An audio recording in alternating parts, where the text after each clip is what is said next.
Sige, tanggalin mo muna yung bag mo, tsaka ano.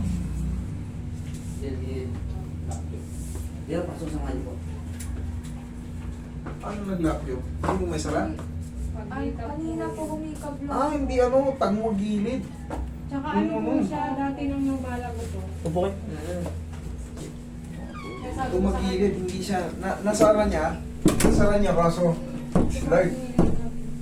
Magilid na, nakalabas yung ano. Alayo ko ng video. Bablurred na lang yung mga. Sabi ko na vlog. Nanonood ako dito eh. Sabi ko, alam. Matagilid. Sige, bitawan mo muna yan. Kuya ka ng pulo ko eh. Papasok na siya eh. Ano matakot? Sige Papasok na. na siya eh. Ako kailangan ko ng phone kasi ano. Masakit ba yun, kuya? Mas masakit yan pag hindi yan inayos. Kaya mo yan.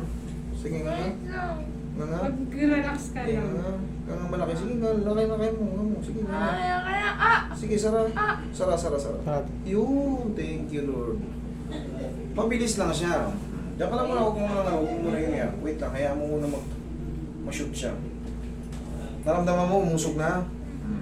Mabilis lang yan, pero pagka yan kasi pinabayaan mo, yung mga muscle natin dito, yung tinatawag na pterygoid muscle, masseter muscle, mamamagayan, may stress yan.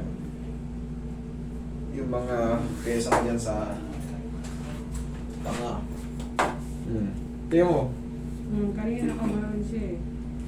salanan niya kung tayo rito. Relax na. Ngayon, kasi sabi ng mama niya, lumalagotok na raw yan before. Ngayon, pag hikap mo, no, madali ka. Ganito ang tamang paghikap sa may mga TMJD. Ganito, be. Tingnan mo. Ano ka? Yan. Yan ang tamang paghikap, ha? For the meantime, iwasan niya munang ano. Kasi, umano na eh. For the meantime, iwasan nyo munang umikab ng malaki. Tsaka pagkakain tayo, pag may lumalagotok sa panga natin, ganito. Tikman mo muna yung laway mo. Tsaka kumain. Yung para bang warm up mo muna, hindi yung, uy, pagkain. Tak! Pag lumagotok yun, tapos medyo malaki ang mo. Iyan ka na, balik na. Mahina ngayon kumain eh. Tabingin na naman yung panga mo. Tapos yung paghikab, ito ang number 1 tatandaan nyo sa lahat ng may TMJD. Thank me later. Kailanman hindi yan maglalak. Basta tandaan nyo, nakadiin to.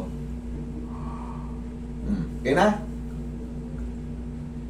Tsaka tingnan mo yung lips niya. Tsaka yung baba niya. Pantay na. Kanina nakaganon eh. Pero syempre, Okay na? thank you.